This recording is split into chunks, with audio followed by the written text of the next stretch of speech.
የተወደዳችሁና የተከበራችሁ የኢትዮኒውስ ቤተሰቦች እንደምናላችሁ ሰላምታችን በያላችሁበት ይድረስ። እነሆ አዳዲስና ወቅታዊ መረጃዎችን አዘጋጅተን ወደ እናንተ ማድረስ ጀምረናል። ከኢትዮኒውስ መረጃዎች ጋር አብራችሁ እንድትቆዩ ግብዣችን ነው። በቅድሚያ አርዕስተ ዜናዎችን አስቀድማለሁ። በአማራ ክልል ከፍተኛ ውጥረት በሰፈነበት ሰሜን ወሎ ዞን ራያ ቆቦ ወረዳ ውጊያ መከፈቱ ተሰምቷል። በውጊያ የአገዛዙ ጦር የፋኖ ኃይሎችና የትግራይ ኃይሎች ተሳትፎበታል ተብሏል። የአገዛዙ ጦር ኢታማዦር ሹም ፊልድ ማርሻል ብርሃኑ ጁላ በኩላቸው ፋኖ ህወሓትና ኦላ እንዲሁም ሻዕቢያ ተጣምሮ አገዛዙን ለማጥቃት መዘጋጀታቸውን በመግለጽ ጦራቸው እነዚህን ኃይሎች እንደሚዋጋቸው ዝተዋል። በዝርዝር እናየዋለን። የአምስት ተቃዋሚ ፓርቲዎች ስብስብ የሆነው ትብብር ለኢትዮጵያ አንድነት ማዕከላዊ ኢትዮጵያ ክልል አበሽጌ ወረዳ በሶስት ወጣቶች ላይ ከህግ አግባብ ውጭ የተፈጸመውን ግድያ ኮነነ። ጥምረቱ ድርጊቱን ከቀይ ሽብር ዘመን ጋር የሚስተካከል ሲል የገለጸው ሲሆን በጉዳዩ ላይ ገለልተኛ ምርመራ እንዲካሄድ ጠይቋል። ይህንን የሶስቱም ወጣቶች ግድያ ፈጽሟል የተባለ የፖሊስ አዛዥ በትላንትናው ዕለት በወልቂጤ ከተማ መገደሉን ደግሞ የኢትዮኒውስ የመረጃ ምንጮች ተናግረዋል። በዝርዝር እናየዋለን። ዓለም አቀፉ የጋዜጠኞች መብት ተሟጋች ሲፒጄ ኢትዮጵያ ውስጥ በስር ላይ የሚገኙ ጋዜጠኞች የተከሰሱበት የሽብር ወንጀል አምነው ይቅርታ እንዲጠይቁ መደረጋቸውን ያለውን ግፊት አውግዣለሁ ብሏል። ሲፒጄ ጋዜጠኞቹ በተለይም ደግሞ ያልፈጸሙትን ወንጀልና ይህን ያህል ጊዜ ታስረው ከቆዩ በኋላ የሽብር ወንጀላቸውን እመኑ መባላቸው ነውር ነው ብሏል። በዝርዝር እናያለን። ራስ ገዟ የሶማሊያ ግዛት ፑንትላንድ የሶማሊያው ፕሬዝዳንት ሐሰን ሼክ መሐመድ ጋሊዮኮ የተሰኘችውን ከተማ እንዳይጎበኙ አስጠንቅቃለች። የፑንትላንድ የድረገጽ የመረጃ ምንጮች እንደሚሉት የፑንትላንድ አስተዳደር የሶማሊያው ፕሬዝዳንት ማዕከላዊ ሙዱግ ግዛት የምትገኘው ቁልፍ ከተማ ጋልካዮን ለመጎብኘት ማቀዳቸውን ተከትሎ ሰራዊቱ በተጠንቀቅ ቆሟልም ተብሏል። በዝርዝር ነው ያለን። ዶናልድ ትራምፕ በቅርቡ ሆርሙዝ የአሜሪካ ግዛት ትሆናለች ሲሉ ተናግረዋል። ትራምፕ በኒውዮርክ አደባባይ ባደረጉት ንግግር ብዙ አነጋጋሪ ጉዳዮች አንስተዋል። በሌላ በኩል ኢራን ከአሜሪካ ጋር ውይይት ለመቀጠል ከውሳኔ ላይ አልደረሰም ስትል በውጭ ጉዳይ ሚኒስትሯ በኩል አስታውቃለች። የተወደዳችሁና የተከበራችሁ የኢትዮኒውስ ቤተሰቦች ወደ ዝርዝሩ አልፋለሁ። አብራችሁን ቆዩ። በአማራ ክልል ከፍተኛ ወታደራዊ ውጥረት በሰፈነበት ሰሜን ወሎ ዞን ራያ ቆቦ ወረዳ ውጊያ የተከፈተ ሲሆን በውጊያ የአገዛዙ ጦር የትግራይ ኃይሎችና የፋኖ ኃይሎች ተሳትፏል ተብሏል። የአገዛዙ ጦር ኢታማዦር ሹም ፊልድ ማርሻል ብርሃኑ ጁላ ፋኖ ህወሓትና ኦላ ሻዕቢያ እንዲሁም ተጣምረው አገዛዙን ለማጥቃት መዘጋጀታቸውን በመግለጽ ጦራቸው እነዚህ ኃይሎች እንደሚዋጋቸው ዝተዋል። በዛሬው ዕለት ነሐሴ 9 2018 ዓ.ም በአማራ ክልል ሰሜን ወሎ ዞን ራያ ቆቦ ቀጠና ጠዋት 1 ሰዓት ጀምሮ ውጊያ መከፈቱን የኢትዮኒውስ የመረጃ ምንጮች ተናግረዋል። በአገዛዙ ጦር ፋኖ ኃይሎችና የትግራይ ኃይሎች በኩል ለወራት ከፍተኛ ኃይል በቀጠናው መሰማራት ተከትሎ ከፍተኛ ወታደራዊ ውጥረት መስፈኑ መዘገባችን ይታወቃል። በዛሬው ዕለት ታዲያ በራያ ቆቦ ወረዳ የአማራና የትግራይ ኃይሎች በጥምረት ተሰልፈው ከአገዛዙ ጦር ጋር ተዋግተዋል ሲሉ ነው የአካባቢ የመረጃ ምንጮች ለሚዲያችን የተናገሩት። በተለይም በወረዳው ጮቢ በር፣ ዋልካ መንደርና አዲስ ቅኝ አካባቢ በከባድ መሳሪያ የታገዘ ውጊያ ተከፍቶ ማርፈዱንና የመረጃ ምንጮቻችን የተናገሩት ለአጭር ሰዓታት በቀጠለው በዚህ ውጊያ የደረሰው ሰብአዊና ቁሳዊ ጉዳት ለማወቅ አልተቻለም ያሉት የመረጃ ምንጮች በቀጠናው የተከፈተውን ውጊያ ተከትሎ ከወልዲያ ወደ መቀለ የሚደረጉ የተሽከርካሪ እንቅስቃሴዎች ሙሉ ለሙሉ ቆመዋል ብሏል። በተጨማሪም የብልጽግና አገዛዝ በቆቦ ከተማ የተሽከርካሪዎች እንቅስቃሴ ከልክሎ አርፍዷል ተብሏል። የፋኖ ኃይሎችና የትግራይ ኃይሎች የከፈቱን ውጊያ ተከትሎ ወደ አዲስ ቅኝ ተንቀሳቅሶ የነበረው የአገዛዝ ጦር ወደ ጮቢ በር ካምፕ መሸሸቱን የፋኖ የመረጃ ምንጮች ጨምረው ተናግረዋል። በአካባቢው የተቀሰቀሰውን ውጊያ ከሰዓታት በኋላ ጋብ ያለ ቢመስልም ወታደራዊ ውጥረቱ ግን ተባብሶ ቀጥሏል ያሉት የመረጃ ምንጮች አሁን ላይ በቀጠናው ተከታታይ የድሮን ቅኝት እየተደረገ ይገኛል ብለዋል። በተመሳሳይ በክልል ጎጃም ቀጠና ቋሪትና ደቡብ አቸፈር ወረዳዎች በአገዛዙ ጦርና ፋኖ ኃይሎች መካከል በተደረገ ውጊያ ከፍተኛ ጉዳት ተመዝግቧል ሲሉ የፋኖ የመረጃ ምንጮች ተናግረዋል። በዛሬው ዕለት ነሐሴ 9 2018 ዓ.ም የፋኖ ኃይሎች በደቡብ አቸፈር ወረዳ ዱር ቤት የከተማ አቅራቢያ ጁፊ ባታ የተባለ አካባቢ በከፈቱት ውጊያ በርካታ የአገዛዙ ጦር አባላት መገደላቸውን የፋኖ የመረጃ ምንጮች ተናግረዋል። በተጨማሪም በትላንትናው ዕለት ነሐሴ 8 2018 ዓ.ም በቋሪት ወረዳ ገነት አቦ ከተማ አቅራቢያ የፋኖ ኃይሎች በአገዛዙ ጦር ካምፕ ላይ በከፈቱት ውጊያ በርካቶች መገደላቸው ተሰምቷል። በአገዛዙ ጦርና ፋኖ ኃይሎች መካከል የሚደረገው ውጊያ በክልሉ ማዕከላዊ ጎንደር ዞን ደንቢያ ቀጠና የቀጠለ ሲሆን በዛሬው ዕለት ነሐሴ 9 2018 ዓ.ም ከጨዋይት ከደልጊ ከጭልጋ ከተማና ጫንድባ የተለያዩ አቅጣጫዎች ከተንቀሳቀሰ የአገዛዙ ጦር ጋርም ከባድ ውጊያ ማድረጋቸውን የፋኖ ኃይሎች አስታውቀዋል። በተለይም ጫንድባ አምባ ተራራ የተባለ አካባቢ በተደረገው ውጊያ ከፍተኛ ሰብአዊና ቁሳዊ ጉዳት ደርሷል ተብሏል። ይህ በእንዲህ እንዳለ የአገዛዙ ጦር ኢታማዦር ሹም ብርሃኑ ብርሃኑ ጁላ ፋኖ ህወሓትና ኦላ ሻዕቢያ ጣምረው አገዛዙን ለማጥቃት መዘጋጀታቸውን በመግለጽ ጦራቸውን እነዚህን ኃይሎች እንደሚዋጋቸው ዝተዋል። ፊልድ ማርሻል ብርሃኑ ጁላ ነሐሴ 8 2018 ዓ.ም የአገዛዙ ጦር የልዩ ዘመቻዎች እዝ አመራሮችን ባነጋገሩበት ወቅት ነው የተለያዩ ኃይሎች በጥምረት ሊወጓቸው እየተዘጋጁ እንደሚገኙ ያስታወቁት።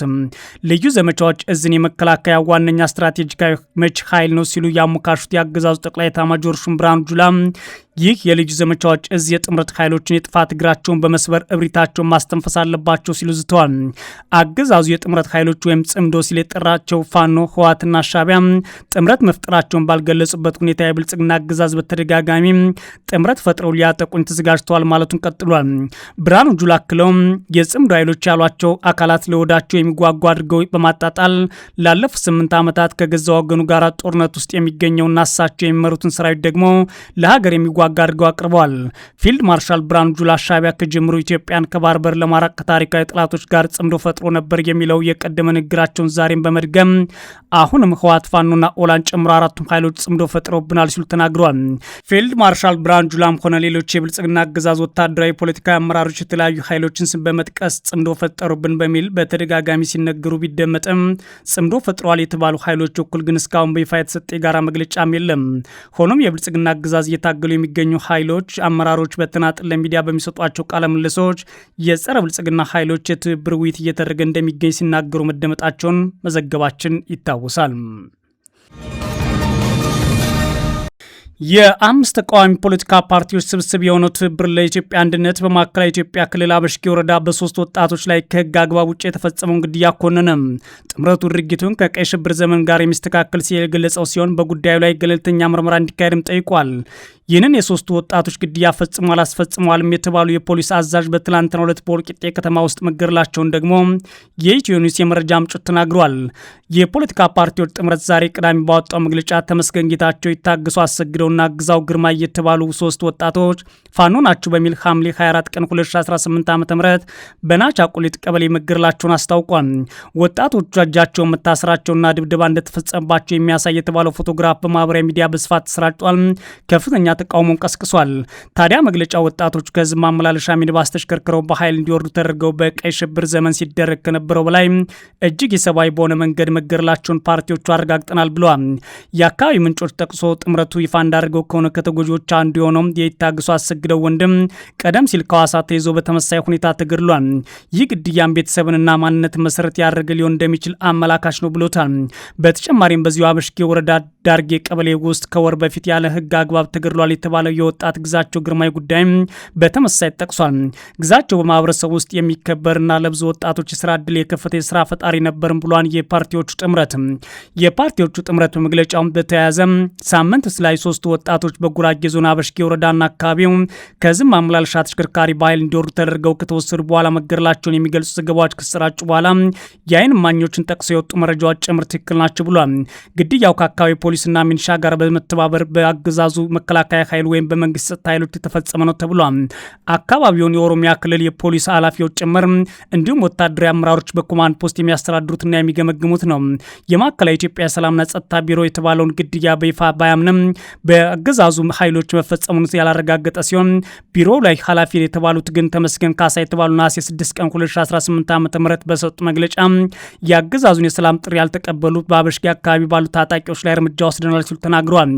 አቶ ተመስገን የተባሉ የአገዛዙ ኃላፊ ኢላማ የተደረጉ ግለሰቦች ሽፍቶች ናቸው ሲሉም የነጻ ግድያውን በአገዛዙ መፈጸሙን አምነዋል። ለሰላም ፈቃደኛ ያልሆኑት በቁጥጥር ስር ውለው በሕግ ፊት እንዲቀርቡ ተደርጓል ያሉት እኒሁ ኃላፊ ስለተያዙበት ሁኔታ ያቀረባቸው ክስ የፍርድ ቤት ሂደት ወይም ህጋዊ ውሳኔዎች ግን የሰጡት መረጃ የለም። እንዲያውም የክልሉን ስም እያጠፉ ነበር ብለዋል።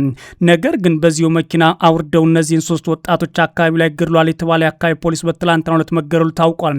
የኢትዮ ኒውስ የመረጃ ምንጮች እንዳረጋገጡት ነሐሴ 8 2018 ዓ.ም ያልታወቁ ኃይሎች በከፈቱት ተኩስ በፖሊሱ ላይ ግድያ የተፈጸመው በዞን ዋና ከተማ ወልቂጤ ነው።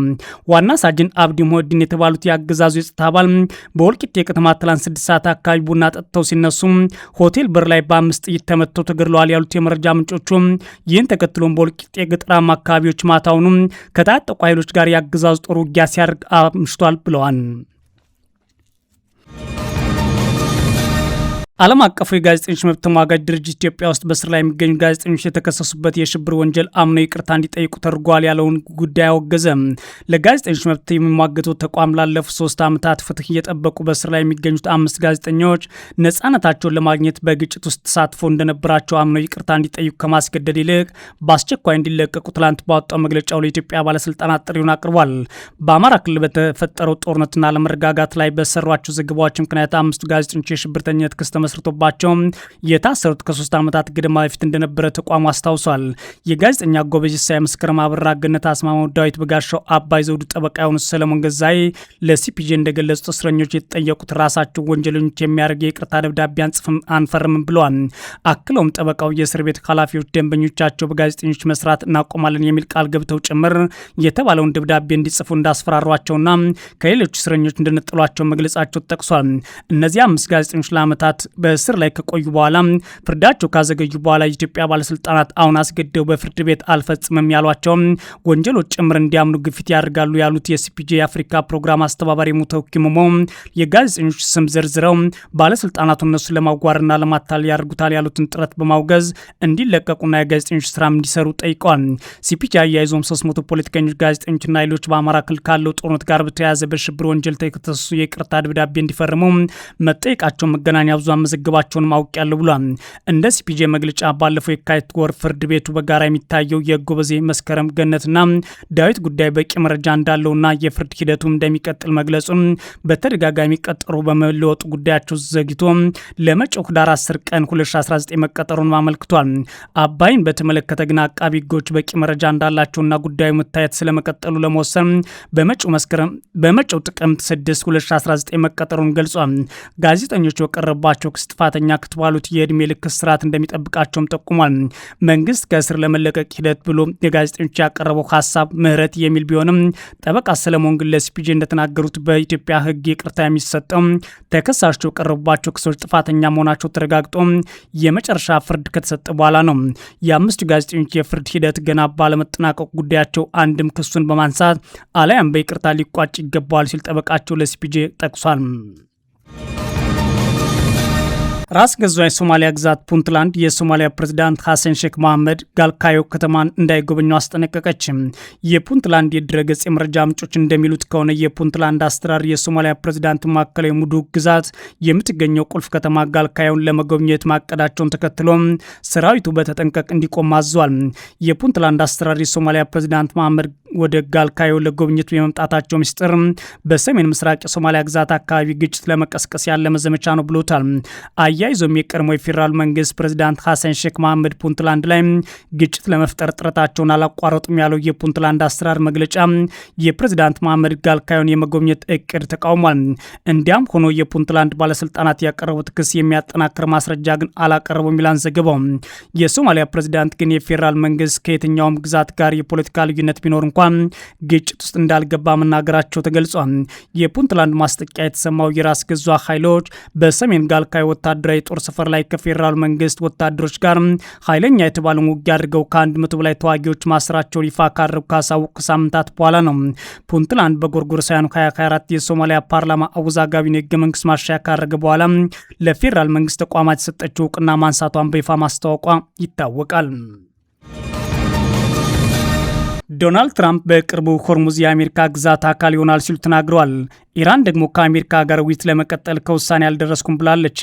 ከኢራን ጋር ያለው ግጭት እየተባባሰ ባለበት በአሁኑ ሰዓት የአሜሪካ ፕሬዝዳንት ዶናልድ ትራምፕ ኢራን ከተሸነፈች በኋላ ሆርሙዝ የአሜሪካ ግዛት አካል ይሆናል ሲሉ ተናግረዋል። አርብ ዕለት በኒውዮርክ ለደጋፊዎቻቸው ንግግር ያደረጉት ትራምፕ አሜሪካ በቅርቡ ለዓለም ነዳጅ፣ የተፈጥሮ ጋዝና የማዳበሪያ አቅርቦት ወሳኝ የሆነውን የሆርሙዝ የባህር መስመር የግዛቱ አካል ታደርጋለች ብለዋል። አሁን ላይ ከፍተኛ ሽንፈት እየገጠማት ያለችው ኢራን አንድ ድል አድርገን ከጨረስን በኋላ በቅርቡ የሆርሙዝ ወሽመጥ የአሜሪካ ግዛት አካል አድርጌ ያውጃለሁ ሲሉ ትራምፕ በኒውዮርክ ግዛት ጋርደን ሲቲ በሚገኘው የፖሊስ አካዳሚ በተደረገ ስብሰባ ላይ ተናግረዋል። ይህ እውነት ነው ሲሉም አክለዋል። ትራምፕ አርብ ዕለት ንግግር ባደረጉበት ወቅት የሆርሙዝ ወሽመጥ በመዘጋቱ ምክንያት ስለመጨመረው የነዳጅ ዋጋ አስተያየታቸውን የሰጡ ሲሆን አሜሪካውያን ተጨማሪ ክፍያ መክፈላቸውን መቀበል አለባቸው ብለዋል። የፕሬዝዳንቱ ንግግር ከ5 ወር በላይ በቆየው የኢራን ጦርነት ላይ ዋሽንግተን የፖሊሲ ለውጥ ስለማካሄዷ ወይም ታስቦበት የተሰነዘረ አስተያየት ስለመሆኑ ምንም የታወቀ ነገር የለም ቢሏን ቢቢሲ። የኢራን ምክትል ውጭ ጉዳይ ሚኒስትር ካዜም ጋርባባዲ የትራምፕ አስተያየት ከሰሙ በኋላ ወሽመጡ በኢራን ቁጥጥር ስርና ስልጣን ስር ይቆያል፣ ምንም አንረበሽም በማለት ተናግረዋል። አሜሪካና እስራኤል የካቲት 21 2018 በጋራ በመሆን ኢራን ላይ ጦርነት ካወጁ በኋላ ወዲህ የሆርሙዝ ወሽመጥ በቋሚነት ተዘግቷል። አሜሪካና ሌሎች የሀገሪቱ ከፍተኛ ባለስልጣናት የኢራን ጦርነት በተጀመረበት ወቅት የሀገሪቱን የኒውክሌር ፕሮግራም ማስቆም ዋነኛ ዓላማቸው መሆኑን ሲናገሩ ነበር። ኢራን በበኩሏ ለሚፈጸምባት ድብደባ ባሕረ ሰላጤው ሀገራት የሚገኙ የአሜሪካ ጦር ሰፈሮች እንዲሁም በወሽመጡ በኩል የሚያልፉ ነዳጅ ጫኝ መርከቦችን አጥቅታለች። በሰኔ ወር አሜሪካና ኢራን ወታደራዊ እርምጃዎች የሚያስቆም የመግባቢያ ስምምነት ቢፈራረሙም ከጥቂት ሳምንታት በኋላ ጦርነቱ መልሶ አገርሽቷል። አሁን ትራምፕ ታዲያ በኒውዮርክ ንግግር ሲያደርጉ በቅርቡ ለሚደረገው ምርጫ ለሪፐብሊካን ተመራጮች ድጋፍ ለማሰባሰብ አለ ቢሆንም አካባቢውን እንቆጣጠራለን ማለታቸው ግን አነጋጋሪ ሆኗል። በሌላ በኩል ኢራን ከአሜሪካ ጋር ቀጥተኛ ያልሆነ ድርድር ለመጀመር እስካሁን አልወሰነችም ሲሉ የውጭ ጉዳይ ሚኒስትሩ ተናግሯል።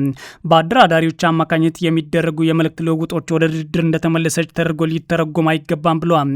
አባስ አራንግቼ የፓኪስታን አደራዳሪነት በሰኔ ወር በሁለቱ ሀገራት መካከል የተፈረመው የ60 ቀናት የተኩስ አቁም ስምምነት ማራዘም እንደሚያስፈልግ የሚገልጹ ሪፖርቶችን ውድቅ አድርገዋል።